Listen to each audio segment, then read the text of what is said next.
वागीशाद्या सुमनसः सर्वार्थानामुपक्रमे यन्नत्वा कृतकृत्यास्युस्तन्नमामि गजाननम्। यत्कारुण्यकणस्पर्शान् मूको वाचस्पतीयति ब्रह्मोपेन्द्रशिवैर्वन्द्यां नौमितां वागधीश्वरीम्। यस्य निःश्वसितं वेद यो वेदेभ्योऽखिलं जगत् निर्ममे तमहं वन्दे विद्यातीर्थमहेश्वरम्।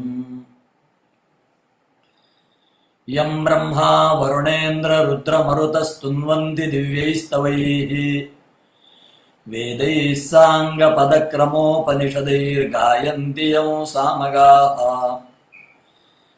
ध्यानावस्थिततद्गतेन मनसा पश्यन्ति यं योगिनः यस्यान्तं न विदुःसुरासुरगणाः देवाय तस्मै नमः। पृष्ठे भ्राम्यदमन्दमन्दरगिरिग्रावाग्रकण्डूयनात् निद्रालोः कमठाकृतेर्भगवतः श्वासानिलाः पान्दुवः। यत्संस्कारकलानुवर्तनवशात् वेलानिभेनाम्भसाम् यातायातमतन्द्रितं जलनिधेर्नाद्यापि विश्राम्यति।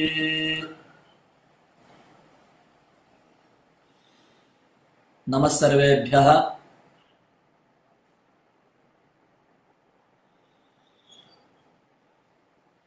आज बड़े ही पुण्य का और आनंद का दिन है।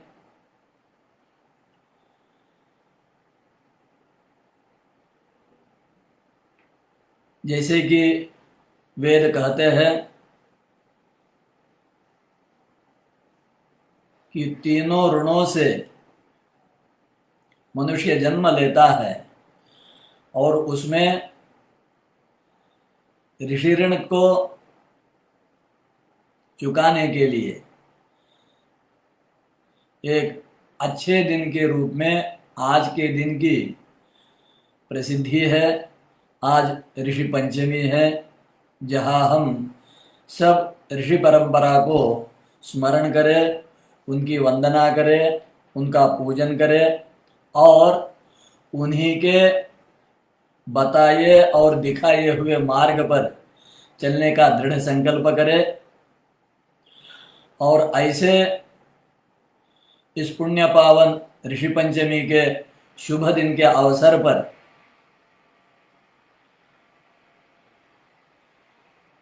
आप सभी ज्येष्ठ श्रेष्ठ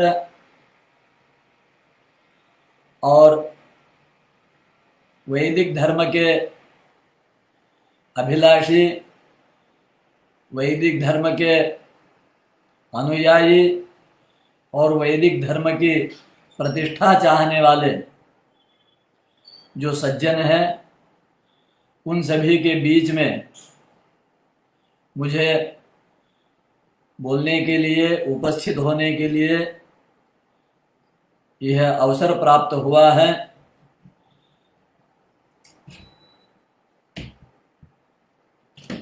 सच्चिदानंद परमात्मा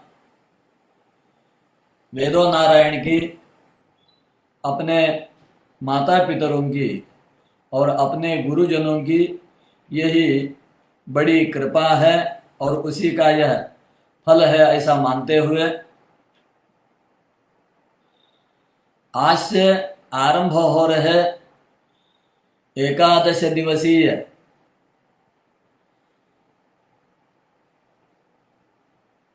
संस्कारों के चिंतन के लिए जो यह ज्ञान चर्चा का सत्र आरंभ हो रहा है, इसके आरंभ में सर्वप्रथम विश्वेशं माधवं धुंढिं दंडपाणिं च भैरवं वंदे काशीं गुहां गंगां भवानीं मणिकर्णिकां। सुरसरिता गंगा जी के और समस्त देवताओं के सहित विश्वनाथ प्रभु के चरणों में अपना साष्टांग दंडवत प्रणिपात निवेदन कर और जो ना केवल भगवान की राजधानी अपितु संपूर्ण विश्व के ज्ञान और धर्म दोनों के भी उच्च आदर्श सर्वश्रेष्ठ मार्गदर्शन करने का एकमात्र अनादिकाल से जो केंद्र रहा है, उस काशी नगरी से मुझे यहाँ पर चर्चा सत्र में बोलने का अवसर प्रदान किया है।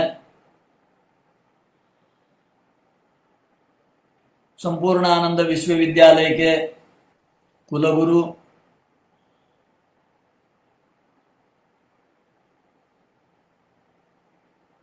श्रीमान पंडित प्रवर राजाराम शास्त्री जी, हमारे परम स्नेही पंडित ज्ञानेंद्र जी और पंडित मधुसूदन मिश्रा जी, क्योंकि इन तीनों को अल्प में पहचानता हूं इसलिए इनका नाम निर्देश किया, परंतु मैं जानता हूं और मानता हूं कि इस विश्वविद्यालय के जितने भी श्रेष्ठ वरिष्ठ प्राध्यापक विद्वज्जन हैं वे सारे पूज्य हैं और सभी को धन्यवाद और प्रणाम अर्पित करना मैं अपना आद्य कर्तव्य समझता हूं।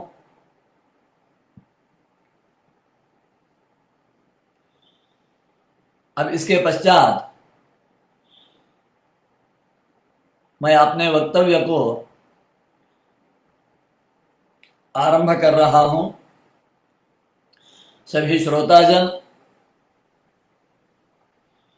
जो अध्येता हैं, जो ज्येष्ठ कर्मकांड के विद्वान हैं, जो नए नए कर्मकांड में प्रवेश कर रहे हैं, जो पूरे भारतवर्ष में और भारत के बाहर भी विश्व भर में वैदिक धर्म का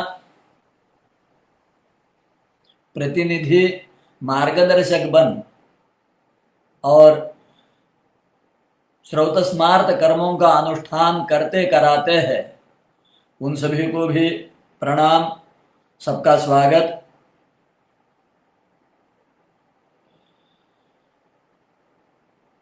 इस विपरीत विपन्नावस्था के काल में ज्ञान सत्र के लिए यह एक सुंदर अवसर जो इस तंत्रज्ञान के द्वारा हम लोगों को उपस्थित हुआ है और जिसका लाभ लेते हुए आज असंख्य विद्वज्जन और अपने अपने विषयों का अपने अपने स्थानों से प्रचार कर रहे हैं, अध्यापन कर रहे हैं, लोगों का मार्गदर्शन कर रहे हैं, शंका समाधान कर रहे हैं। उसी कड़ी में आज कुलगुरु जी के संकल्प से, उनके आदेश से यह संस्कारों के विषय में चर्चा सत्र का आरंभ होने जा रहा है।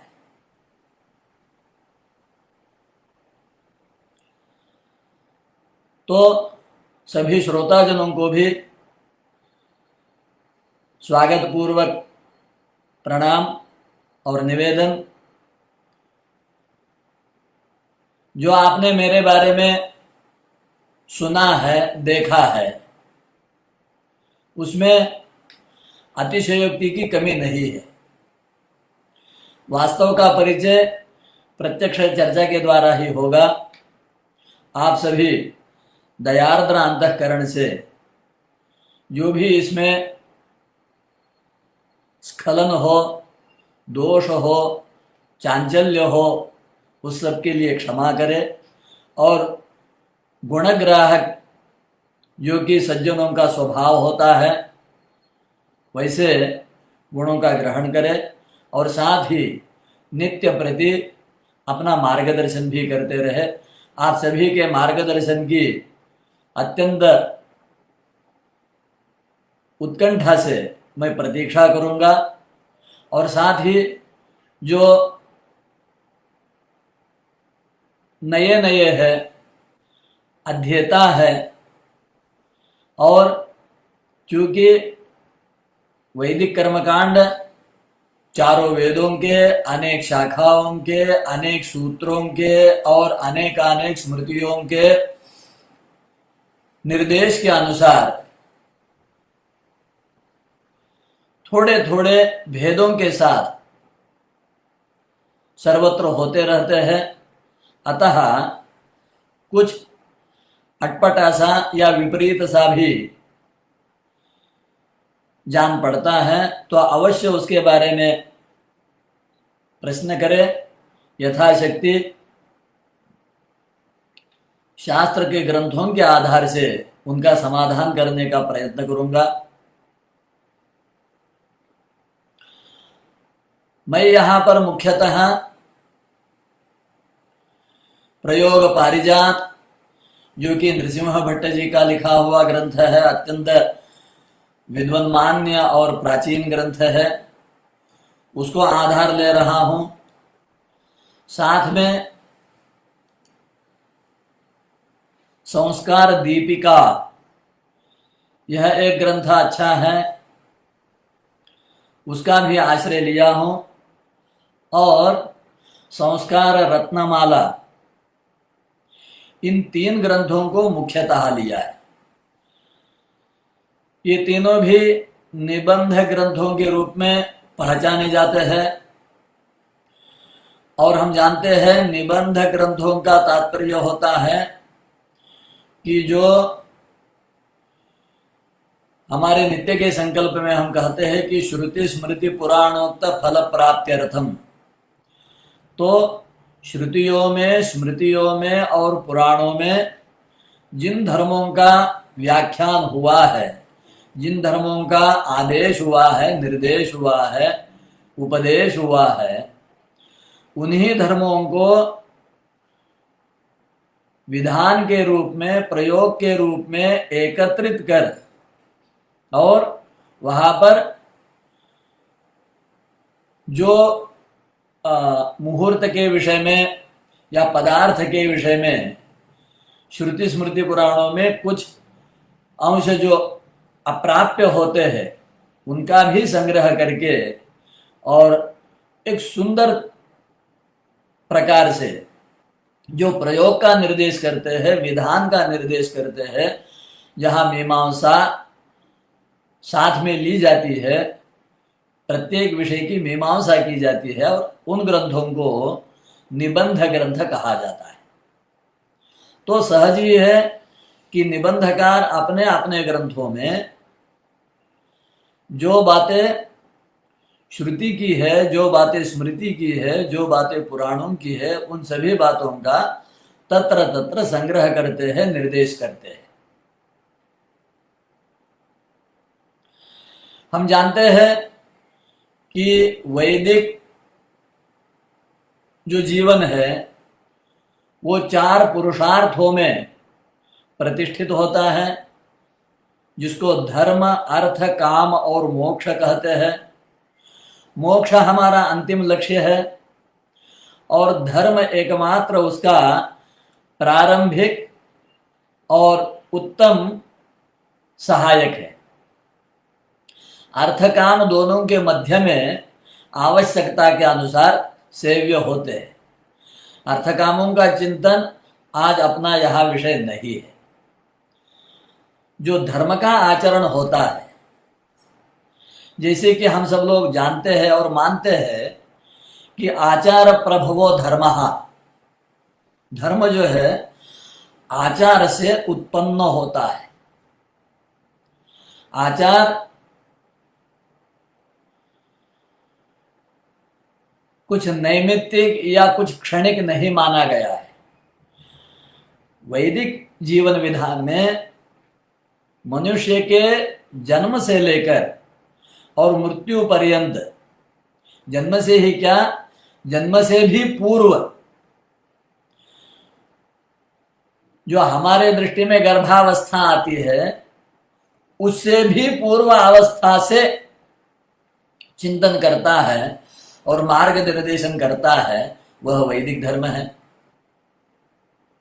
तो वहां से जीवन शुरू होता है और मृत्यु के पश्चात भी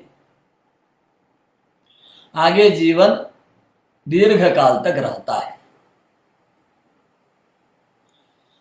तो ऐसे समग्र जीवन में जो भी किया जाता है, जो भी किया जाना चाहिए, प्रत्येक क्षण प्रतिदिन, उसी को आचरण कहा है। प्रातः उत्थान से लेकर रात्रि शयन तक और जन्म से लेकर मृत्यु पर्यंत, प्रतिदिन प्रतिक्षण जो जो भी हमें आचरण करना है, उन सभी आचरणों को धर्म में ही निवेदन किया गया है और उसको जैसे वेद शास्त्र बताते हैं उस प्रकार करने से ही वो धर्म हो जाता है और उसका धर्म होना ही हमारे सुख के लिए और मोक्ष के लिए कारण बनता है। तो ऐसा जो आचार प्रभव धर्म है, उस धर्म का जब आचरण करने का विषय आता है तो उसमें जीवन के अनेक अंगों का वहां विचार किया गया है। अपने पूर्व मनीषियों ने मुख्यतः उसको 12 भागों में विभक्त किया हुआ है। तो आचार एक स्वतंत्र प्रकरण माना गया है, आह्निक एक प्रकरण है, दान ये एक स्वतंत्र प्रकरण है, व्रतों का आचरण एक स्वतंत्र प्रकरण है, उत्सर्ग एक स्वतंत्र विषय है, प्रतिष्ठा एक स्वतंत्र विषय है, श्राद्ध कर्म एक स्वतंत्र विषय है, शांति एक स्वतंत्र विषय है, शुद्धि एक स्वतंत्र विषय है, व्यवहार एक विषय है, प्रायश्चित्त एक विषय है, और उन सभी में एक विषय जो आज का हमारा चर्चा सत्र का विषय है, वो संस्कार भी है। तो केवल संस्कार ही वैदिक धर्म नहीं है, वैदिक धर्म के अनेकानेक जीवन संबंधी जो आचार है, उन सभी के साथ जो जीवन को, शरीर को, मन को, बुद्धि को, इंद्रियों को परिष्कृत करके और अत्यंत श्रेष्ठ, अत्यंत उन्नत बनाने का जो क्रियाकलाप है, जो विधि विधान है, उसको हम संस्कार कह सकते हैं। संस्कार की सामान्य जो व्याख्या है वो तो सब लोग जानते ही है कि दोषापनयन पूर्वकम गुणाधानम नाम संस्कार है। जिसके संस्कार होने हैं उसमें जो दोष है या जो कमी है उनको दूर करे और जो संस्कार्य में सुप्त है उन गुणों का विकास करे और जो गुण उनमें नहीं है उन गुणों को आपादित करे। ये सारी प्रक्रिया जिस विधि विधान से होगी, जिस क्रिया कर्म से होगी, उसको संस्कार इस प्रकार से हम सामान्य रूप में कह सकते हैं। चलिए अब हम सीधे शास्त्र के आधार से ही संस्कारों को देखते हैं और आगे बढ़ते हैं।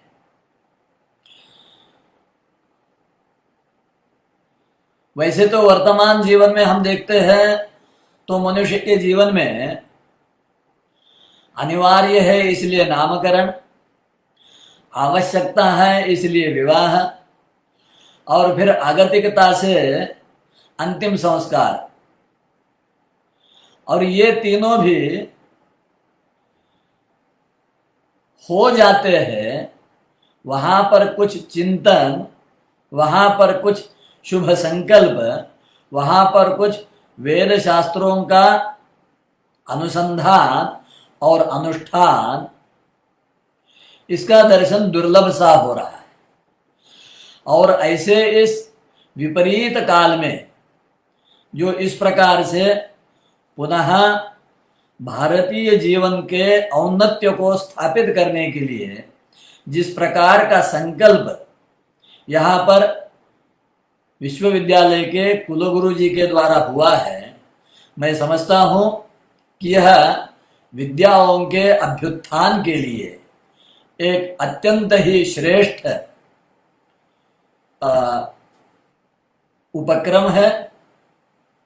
और उसी दृष्टि से जब हम संस्कारों को देखते हैं तो सुनाई देता है कि कुछ लोग कहते हैं कि 10 संस्कार है, कुछ लोग कहते हैं 15 संस्कार है, सामान्यतः प्रसिद्धि है कि 16 संस्कार, 16 संस्कार है, कुछ लोग कहते हैं 25 संस्कार है।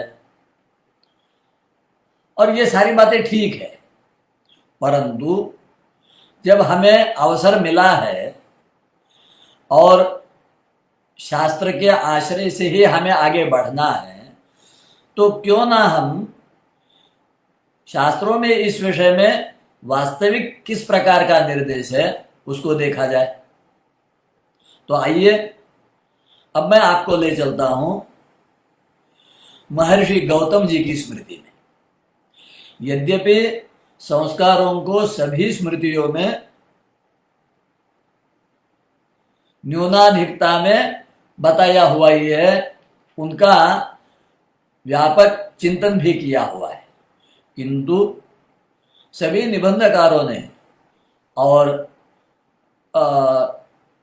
श्रेष्ठ मनीषियों ने यह माना है कि महर्षि गौतम स्मृति में जो संस्कारों का निर्देश हुआ है वो एक संपूर्णता को निर्देशित करता है। और इसलिए सभी निबंधकार भी आरंभ में महर्षि गौतम के स्मृति से ही संस्कारों का निर्देश करते हैं। तो चलिए पहले हम ये देखते हैं कि महर्षि गौतम जी कितने संस्कारों को बता रहे हैं। तो जब हम संस्कारों की संख्या को देखेंगे तो यहां महर्षि गौतम जी 48 संस्कार बता रहे हैं, 48 संस्कार। और जो लोग वेद शास्त्रों का अभ्यास करते हैं उनको तो कुछ कुछ 48 संस्कारों का परिचय और उसके विषय में सूक्ष्म ज्ञान भी होता है।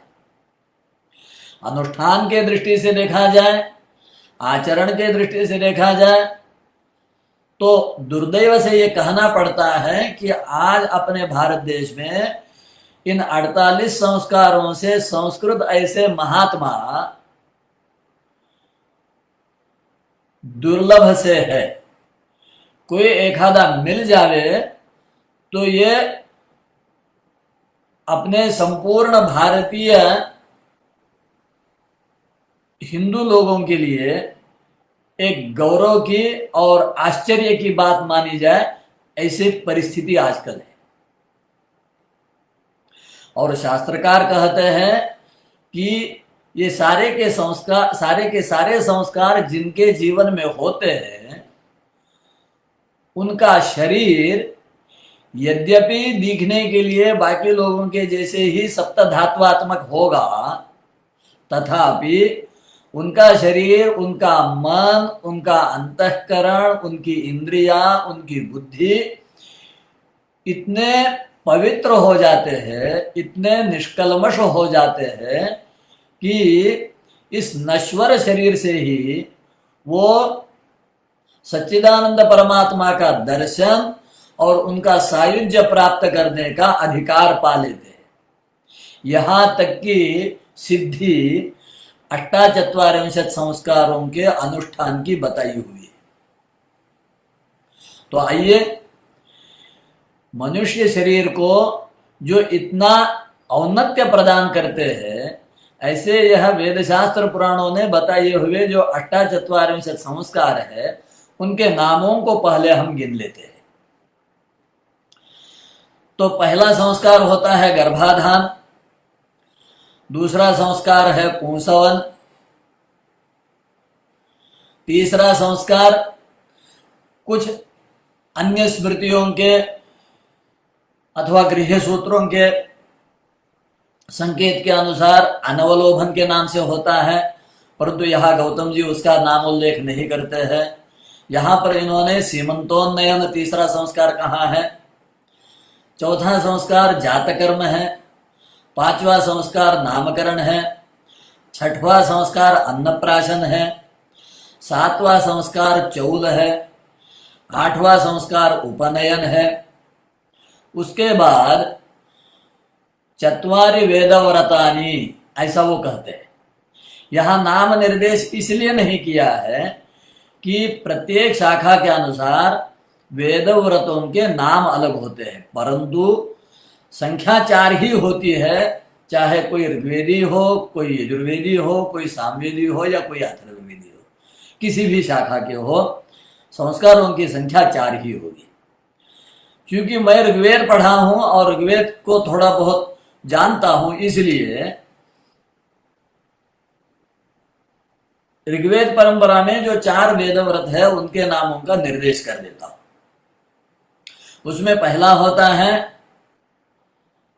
महानामनी व्रत, दूसरा होता है महाव्रत, तीसरा होता है उपनिषद व्रत और चौथा होता है गोदान व्रत। अन्य शाखाओं में जो व्रतों के नाम हैं उसको यथावकाश बाद में बोलने की चेष्टा करूंगा। उसके पश्चात आगे संस्कार बताते हैं स्नान अर्थात स्नातक संस्कार अर्थात समावर्तन संस्कार। उसके पश्चात आता है सहधर्मचारिणी संयोग अर्थात विवाह। उसके पश्चात पंच महायज्ञों को बताया हुआ है, जिसमें देवयज्ञ, भूतयज्ञ, पितृयज्ञ, मनुष्य यज्ञ और स्वाध्याय यज्ञ, और इन पांचों का अनुष्ठान नित्य करते हैं, नित्य होना चाहिए।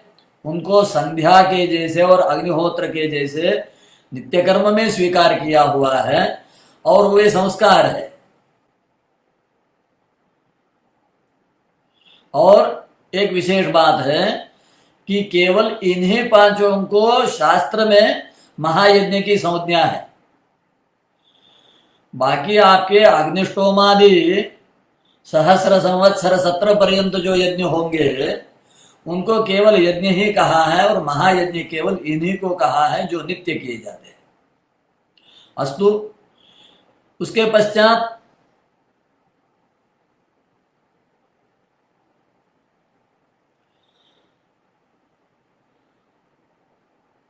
अष्टका श्राद्ध, पार्वण श्राद्ध, श्रावण मास में श्रवणाकर्म, उसके पश्चात आग्रयण जो शरद में होता है, फिर मार्गशीर्ष में प्रत्यवरोहण और चैत्र में आश्वयुजी। इन 7 संस्कारों को सप्त पाकयज्ञ संस्था ऐसा गौतम महर्षि कहते हैं। उसके पश्चात अच्छा एक बात यहाँ स्पष्ट कर दूं कि सप्तपाक यज्ञों तक के जो संस्कार है या जो कर्म है, इन कर्मों को हम स्मार्त कर्म कहते हैं या गृह्योक्त कर्म कहते हैं। स्मार्त कर्म यहाँ पर समाप्त हो जाते हैं, गृह्य कर्म यहाँ पर समाप्त हो जाते हैं। इसके आगे जो संस्कार है, जिसको सप्त सोम और सप्त हवि कहते हैं, उन्हीं को श्रौत कर्म कहा जाता है। तो उसमें सबसे पहले आता है अग्न्याध्येय अर्थात आधान, जिसमें 3 अग्नियों का स्वीकार किया जाता है। फिर उन तीनों नमस्ते गार्हपत्याय, नमस्ते दक्षिणाग्नेये, नमः आहवनीयाय, महावेद्यै नमो नमः, इस प्रकार जिस भगवान के कर्म स्वरूप को प्रणाम किया जाता है, उन्हीं की उपासना में जो प्रातः सायं होम होता है उसका नाम है अग्निहोत्र, जो दूसरा है। तीसरा आता है दर्शपूर्णमास अर्थात दर्शेष्टि और पूर्णमासेष्टि। चौथा आता है आग्रेणेष्टि। पांचवा आता है चातुर्मास्य यज्ञ। छठवां होता है निरूढ़ पशुबंध और सातवां होता है सौत्रामणि। और इन 7 यज्ञों को सप्त हविर यज्ञ संस्था ऐसा कहा है। अर्थात इनमें भगवान को समर्पित किए जाने वाले द्रव्य में मुख्य द्रव्य हवि होता है। इसके पश्चात 7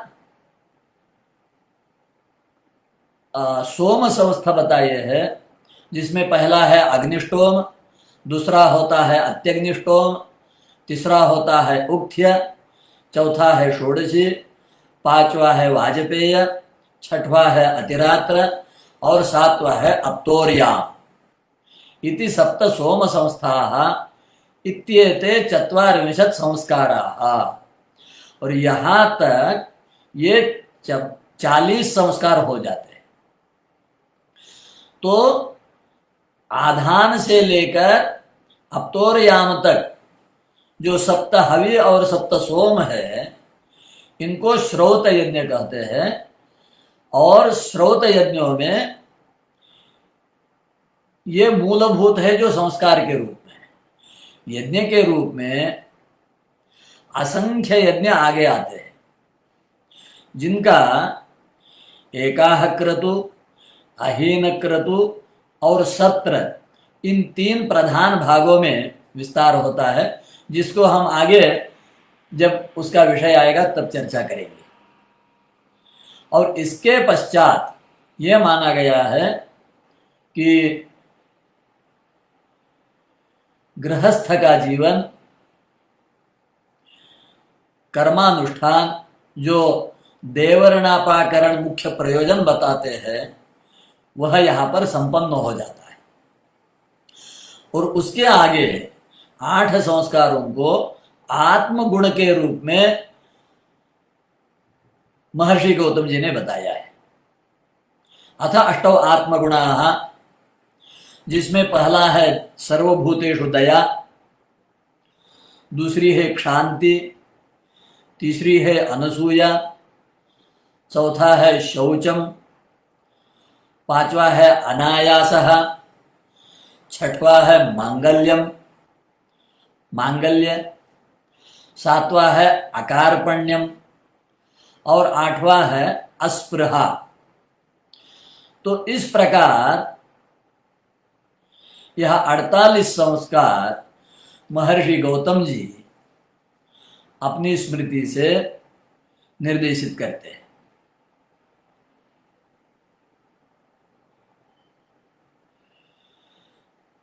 अब आगे जाके बताते हैं, हरित स्मृति को यहां पर लिया गया है और हरित स्मृति से बताते हैं द्विविधः एव संस्कारः भवति, ब्राह्मः दैवश्च। 2 प्रकार के संस्कार होते हैं, ब्राह्म संस्कार और दैव संस्कार। तो ब्राह्म संस्कार किनको कहा है? गर्भाधानादि स्मार्तः ब्राह्मः, अर्थात गर्भाधान से लेकर और सप्तपाक यज्ञों तक जो संस्कार है उनको ब्राह्म संस्कार कहा है। और उसके आगे के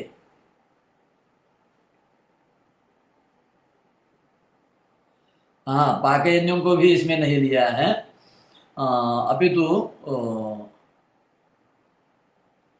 पंचमहायज्ञों तक वो ब्राह्म संस्कार है। और सप्त पाक यज्ञ, सप्त हविर यज्ञ और सप्त सोम यज्ञ, इनको और उसके आगे के जो यज्ञ होंगे उन सबको दैव संस्कार के रूप में लिया है।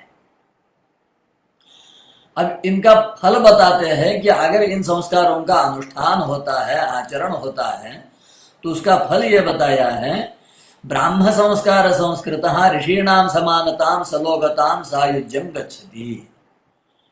जो शरीर त्रैवर्णिकों का इन सभी ब्राह्म संस्कारों से सुसंस्कृत हो जाएगा, वे ऋषि समान होंगे, ऋषि लोक की उनको प्राप्ति होगी और ऋषियों में वो मिल जाएंगे। और उसी प्रकार जो दैव संस्कार है उनका फल ये बताया है, दैवेन उत्तरेण संस्कृतः देवानां समानतां सलोकतां सायुज्यं गच्छति। तो दैव संस्कार से जो सुसंस्कृत शरीर है, वह सुसंस्कृत शरीर त्रैवर्णिकों का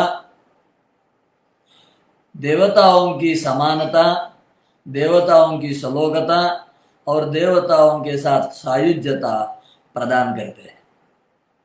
और इस प्रकार इन 40 संस्कारों को बताकर आगे बताते हैं, एतच्च गुणविहीन संस्काराद्यभिप्रायेण,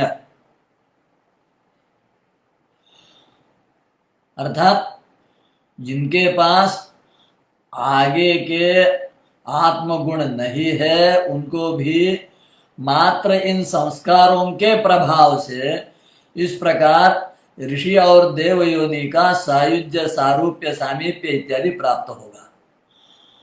परंतु महर्षि गौतम जी ही आगे कहते हैं, यस्य एते 40 संस्काराः न च अष्टौ आत्मगुणाः न स ब्रह्मणः सायुज्यं सालोक्यं च गच्छति। जिसके ये 40 संस्कार हो गए हैं, परंतु 8 आत्मगुण जिसने नहीं पाए हैं, अर्जित नहीं किए हैं, वह शरीर, वह मनुष्य ब्रह्म सायुज्य और ब्रह्म सालोक्य प्राप्त नहीं कर सकता है। अतः तात्पर्य ये है कि यह 40 संस्कारों की जितनी आवश्यकता है उतनी ही आवश्यकता 8 आत्मगुणों की है। हम ऐसे भी कह सकते हैं कि 40 संस्कारों में एक आधा संस्कार कम हो जाए या उसमें कुछ त्रुटि रह जाए या सदोष हो जाए, तो भी आत्मगुण अगर पर्याप्त होंगे और अच्छी तरह से होंगे तो अवश्य ही तस्य एव इदं ब्रह्म सायुज्य प्राप्ति लक्षणम फलम। जिसके पास 8 आत्मगुण हैं उसी को ब्रह्म सायुज्य की प्राप्ति होगी।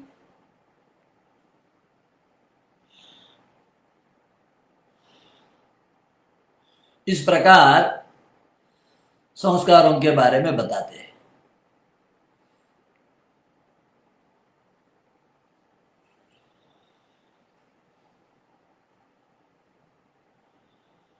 संस्कार तो सभी के लिए बताए हैं, बस इसमें विप्र क्षत्रिय विक्षूद्राः वर्णास्त्वाद्यास्त्रयो द्विजाः निषेकाद्या श्मशानान्ताः तेषां वै मंत्रतः क्रियाः। गर्भाधान से लेकर और शरीर संस्कार तक के द्विजों के सारे संस्कार मंत्र से होंगे, अर्थात वेद मंत्र से होंगे। और शूद्रोप्येवं विधः कार्यः विना मंत्रेण संस्कृतः। शूद्रों के भी ये सारे संस्कार पौराणिक मंत्रों से, नाम मंत्रों से होंगे। इस विषय में काफी चिंतन और मीमांसा यहाँ पर मिलती है।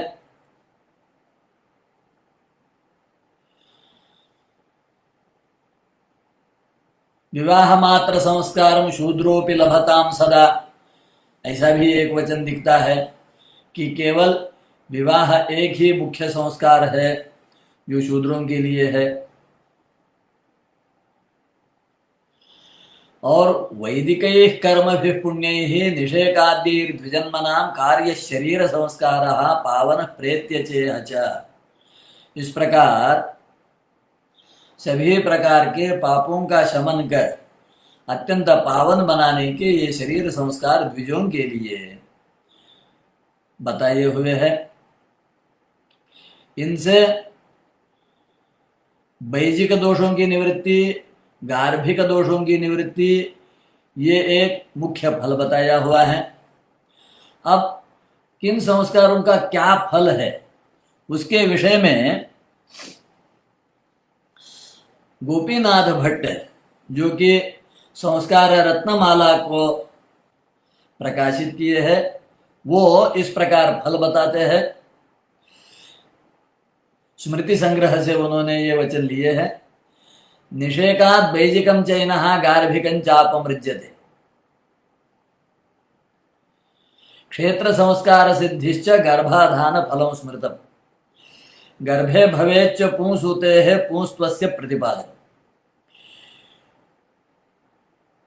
बीज और क्षेत्र की शुद्धि और संस्कार होने के लिए गर्भाधान संस्कार बताया है।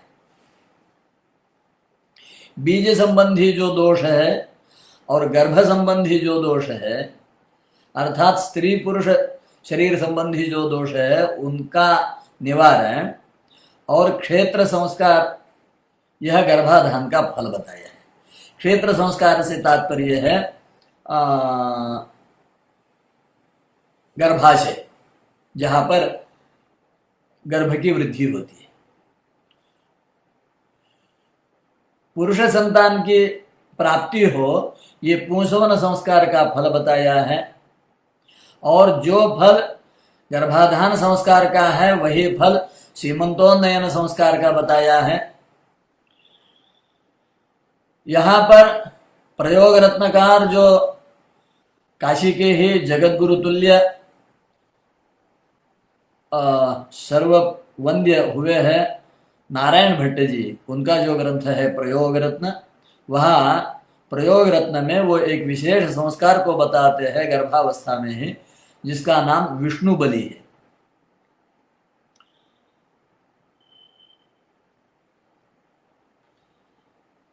आगे जात कर्म के विषय में बता रहे हैं। आयुर्वर्चोभिवृद्धिश्च सिद्धिर्व्यवहृतेस्तथा, आयुष्य की, वर्च की अभिवृद्धि और व्यवहार की सिद्धि, ये जात कर्म का और नामकरण का फल बताया है। उसके पश्चात सूर्यावलोकन एक संस्कार होता है, जिसका फल बताते हैं सूर्यावलोकनात् आयु अभिवृद्धि ही भवे ध्रुवा। सूर्यावलोकन संस्कार से आयुष्य की अभिवृद्धि, आरोग्य की प्राप्ति अवश्य होगी। निष्क्रमण संस्कार उसके साथ बताते हैं, तो निष्क्रमण का फल बताया है निष्क्रमात् आयुश्री वृद्धि ही अप्युद्दिष्टा मनीषी। निष्क्रमण संस्कार से आयुष्य की और संपत्ति की वृद्धि बताते हैं। छठवें मास में अन्नप्राशन संस्कार होता है, उसका फल बताते हैं मातृगर्भ मलासादपि शुद्ध्यति। मातृगर्भ में रहकर जो मलमूत्र का आसन करने के कारण जो दोष हो जाता है, उसकी शुद्धि होती है और बल की, आयुष्य की प्राप्ति होती है। उसके पश्चात जो चूड़ा कर्म संस्कार होता है, उसका फल बल आयु वर्चो वृद्धि, बल की, आयुष्य की और वर्च की वृद्धि। उसके पश्चात उपनयन संस्कार, जिसका फल द्विजत्व सिद्धि है, वेदाध्ययन का अधिकार है, ये उसका मुख्य फल है।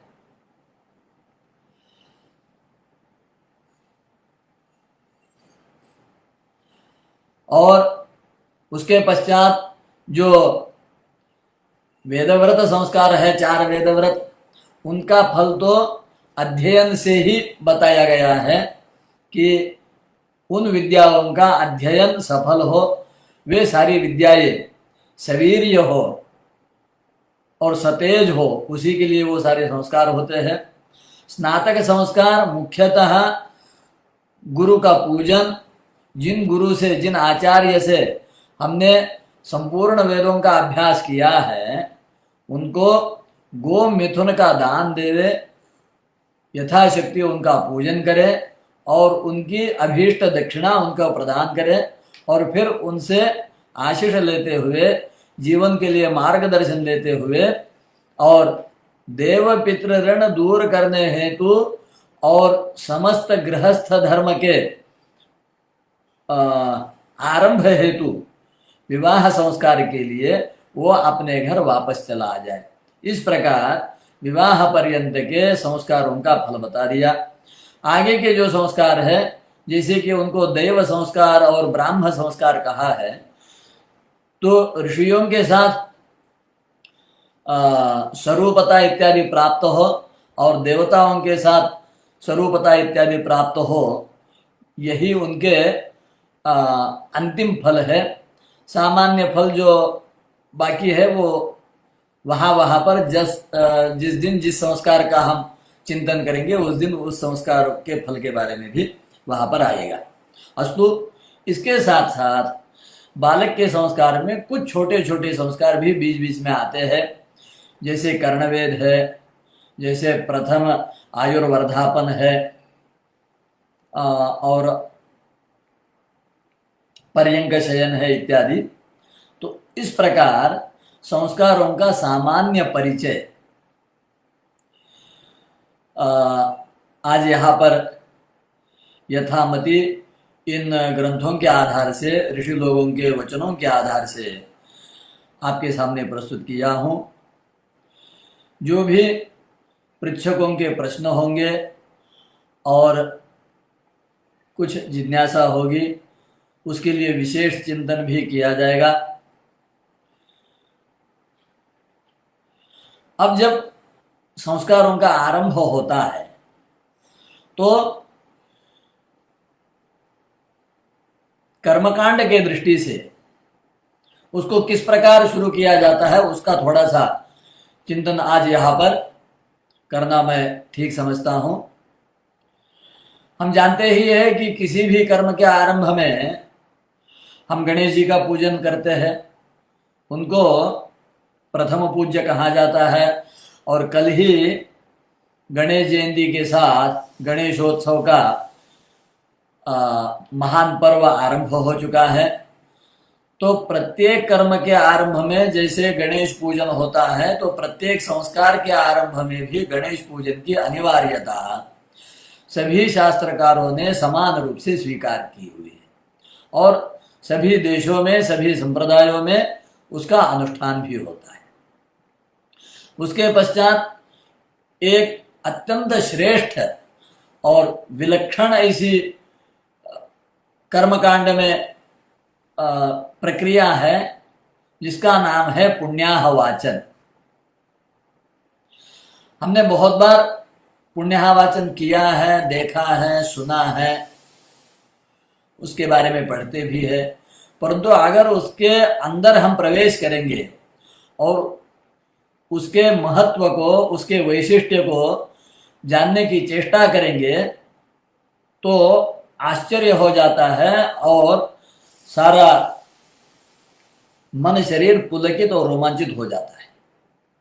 ऐसी विलक्षण प्रक्रिया ऋषि लोगों ने पुण्याह वाचन के रूप से हमें प्रसाद दी हुई है कि जिसको समझना बहुत अच्छा है।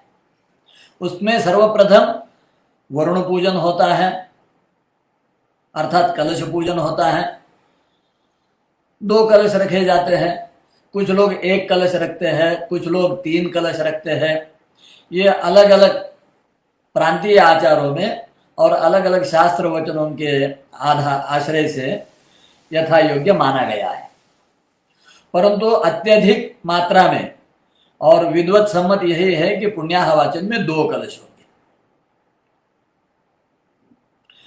अच्छा, कलश पूजन का जो प्रधान तात्पर्य है वो तो सब देवताओं को, क्योंकि कर्मसाक्षी देवता है तो कर्मसाक्षी देवता वहां पर हो और वो फिर आगे हमें फल प्रदान करे, क्योंकि देवता ही फल प्रदान करने वाली है और उनका साक्षी होना और उसके लिए उनका आवाहन करना और उनका स्वागत करना यह आवश्यक है। इसलिए जल का पूजन अर्थात वरुण पूजन अर्थात कलश पूजन होता है।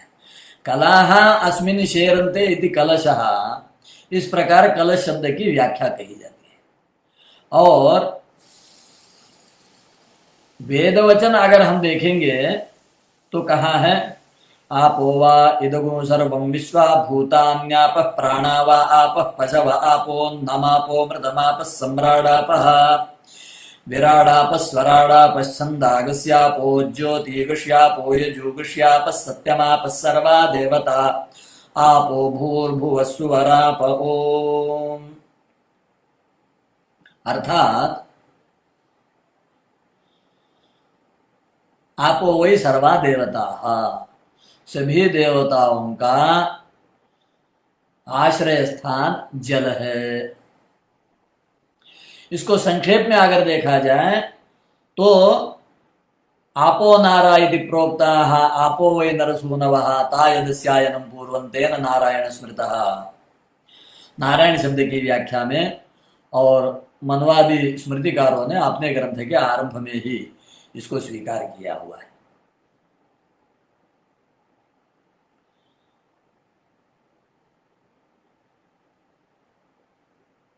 तो जल का पूजन करना है और जल कलश में रहता है, इसलिए कलश पूजन। और उसकी एक मुख्य देवता के रूप में वरुण का आवाहन करके, क्योंकि वरुण को देवताओं का राजा कहा गया है। जैसे कि यजुर्वेद में मंत्र आता है, या सागो राजा वरुणो या सुसोमो विश्वे देवा या सूर्यं मदन्ति वैश्वानरो या स्वग्नि प्रविष्टस्ता आपो देवीर्यमामवन्तु। वरुण देवता राजा मानी गई है, इसलिए वरुण आवाहन और वरुण पूजन से कलश का पूजन होता है। उसके पश्चात ब्राह्मण पूजन किया जाता है। ब्राह्मण पूजन का महत्व संपूर्ण कर्मकांड में समान रूप से और अत्यंत अनिवार्य बताया हुआ है। उनको ही गुरु कहा है, उन्हीं को उपाध्याय कहा है, उन्हीं को मार्गदर्शक कहा है, उन्हीं को ऋत्विक कहा है, उन्हीं को होता अध्वर्यु उद्गाता ब्रह्मा कहा है। अतः ब्राह्मण पूजन कलश पूजन के पश्चात पुण्याहवाचन में दूसरी मुख्य प्रक्रिया होती है। उसके पश्चात पूजित हुए प्रसन्न हुए ब्राह्मण यजमान और उनके संपूर्ण परिवार को आशीर्वाद देते हैं चारों वेदों के मंत्रों से। उसके पश्चात विशेष कामनाओं का वहां पर प्रकाशन किया जाता है, शांतिरस्तु पुष्टिरस्तु इत्यादि। और उसके पश्चात आज का दिन मंगल कारक हो, आज का दिन पुण्याह हो अर्थात पुण्य कारक हो। यह बात इसलिए होती है कि किसी न किसी प्रकार से कोई ना कोई मुहूर्त संबंधी, देश संबंधी, पदार्थ संबंधी दोष या न्यूनता अवश्य बनी रहती है, सर्वथा निर्दुष्ट और सर्वथा संपूर्ण होता नहीं है। तो यहाँ ये माना गया है कि देवताओं के अनुग्रह से और ब्राह्मणों के वचनों से आज का दिन जो हम कर्म करने जा रहे हैं उसके लिए शुभ दिन हो, पुण्य कारक दिन हो, श्री की प्राप्ति हो, रिद्धि की प्राप्ति हो, आयुष्य की प्राप्ति हो, कोई विघ्न ना आवे, इन सभी भावनाओं से पुण्याहवाचन का अनुष्ठान होता है। उसके पश्चात आवश्यक माना जाता है जो पूर्वांग के रूप में सभी संकल्पों, सभी संस्कारों में, वो है नांदी श्राद्ध, अर्थात पितरों का स्मरण। प्रत्येक कर्म के पूर्व में जब देव कार्य करते हैं तो पहले पितृकार्य होना चाहिए, और यहाँ पितरों को नांदी मुख कहा है, अर्थात जो आनंदित करते हैं। और जो नाटक साहित्य में जो नांदी आई है वो वैदिक कर्मकांड की ये जो नांदी है यही से आई है। इसके करने से सब आनंदित होते हैं, क्योंकि पितरों के आशीर्वचन से ही सारा वंश आनंदित होता है, यह विश्वास है। और इस श्राद्ध की ये विशेषता है कि ये वृद्धि श्राद्ध है। तो यहाँ स्वधा शब्द का प्रयोग नहीं है, यहाँ अपसव्य नहीं होता है, यहाँ तिल नहीं होते हैं जो सामान्य, और कुशा भी नहीं होते हैं जो सामान्य श्राद्धों में होते हैं, अपितु यहाँ स्वाहा शब्द का ही प्रयोग होता है और सव्य से ही सबका पूजन होता है।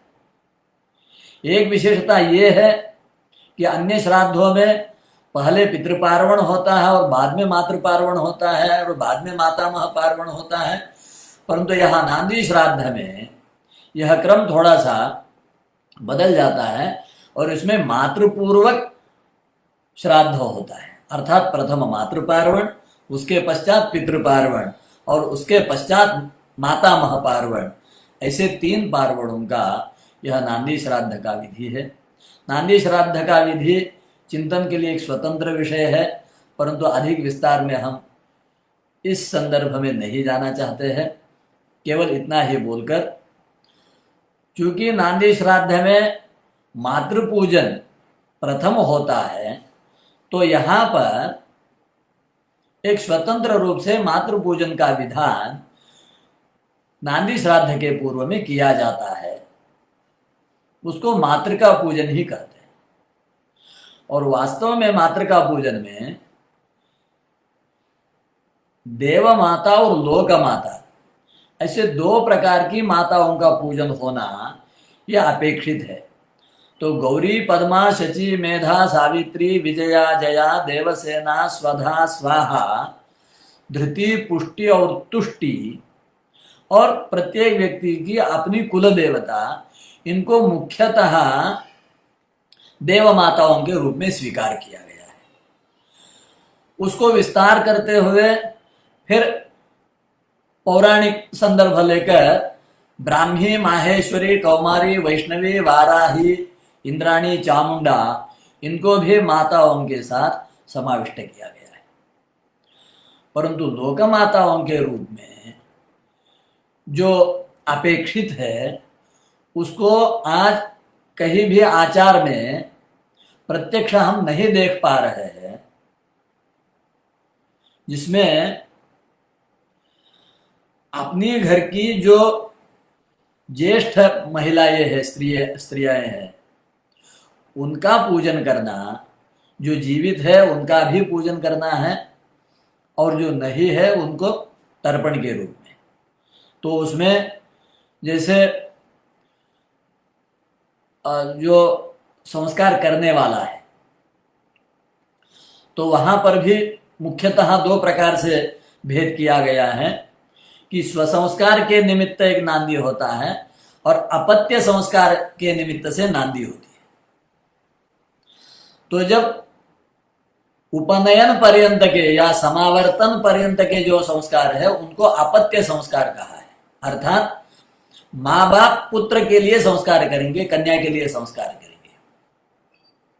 विवाह संस्कार उभय पक्षी माना गया है। उसमें ये कहते हैं कुछ लोग कि विवाह संस्कार सर्वथा स्वतंत्र स्व संस्कार है। कुछ लोगों का कहना है कि प्रथम संस्कार, प्रथम विवाह पुत्र संस्कार ही होता है, द्वितीय विवाह आदि जो है स्व संस्कार में आएगा।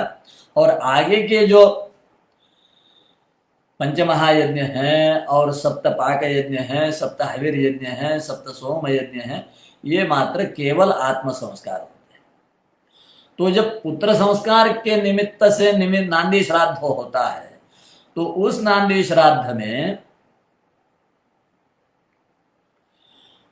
जो पुत्र की पितामही है, प्रपितामही है, मातामही है और पितृश्वसा है, मातृश्वसा है इत्यादि, इन सबको लोक माता कहा है और उन सबका स्वागत, सम्मान, पूजन ये बताया है। अभी कुछ दिन पूर्व कुछ द्रविड़ देश के विद्वानों से चर्चा हो रही थी और वहां पर पता चला कि उनके यहाँ कुछ कुछ इसका अनुष्ठान विधि पूर्वक करने की परंपरा आज भी है, परंतु उसको मैं पूरी तरह से ना ही समझा हूं और ना प्रत्यक्ष देखा हूं, परंतु शास्त्रों में इसका विधान स्पष्ट रूप से है। तो इस प्रकार नांदी श्राद्ध ये भी प्रत्येक संस्कार के आरंभ में अनिवार्य रूप से बताया हुआ है सभी ग्रंथकारों ने। इसके पश्चात एक होता है अंकुरार्पण। इसको भी बहुत सारे ग्रंथकारों ने अनिवार्य बताया है। कुछ लोग उसको कृताकृत बोल रहे हैं और कुछ लोगों ने अंकुरार्पण का स्पर्श ही नहीं किया है, अर्थात उसको उतना महत्व नहीं दिया है। अस्तु, इस प्रकार से प्रत्येक संस्कार के पूर्व में गणपति पूजन, पुण्याहवाचन, मातृका पूजन और नांदी श्राद्ध, इनकी अनिवार्यता बताई हुई है। इस प्रकार से संस्कारों का थोड़ा सा पूर्वावलोकन यथामति शास्त्रानुसार आप सभी के सामने प्रस्तुत किया है। कल से फिर आप सभी विद्वानों का, ज्येष्ठ लोगों का जैसा मार्गदर्शन होगा, जैसी सूचना होगी, जैसा आदेश होगा, उसके अनुसार जो भी बदलाव करना हो, जो भी सुधार करना हो, जो भी विशेष आवश्यक हो, उसका अवश्य ही विचार करूँगा और उसके अनुसार फिर कल शाम इसी समय आप सभी की सेवा में उपस्थित हो जाऊँगा। सभी ज्येष्ठों को प्रणाम, सभी श्रोताओं को धन्यवाद और वाणी को विराम देता हुआ वेदार्थस्य प्रकाशेन तमोहार्दं निवारयन् पुमर्थांश्चतुरो देयात् विद्यातीर्थो महेश्वरः। कायेन वाचा मनसेन्द्रियैर्वा बुद्ध्यात्मना वा प्रकृते स्वभावात् करोमि यद्यत् सकलं परस्मै नारायणायेति समर्पयामि। ओम तत्सत्। नमः पार्वतीपतये। हर हर महादेव। सहना भवतु, सहनौ भुनक्तु, सह वीर्यं करवावहै, तेजस्विनावधीतमस्तु मा विद्विषावहै। ओम शांति शांति शांति।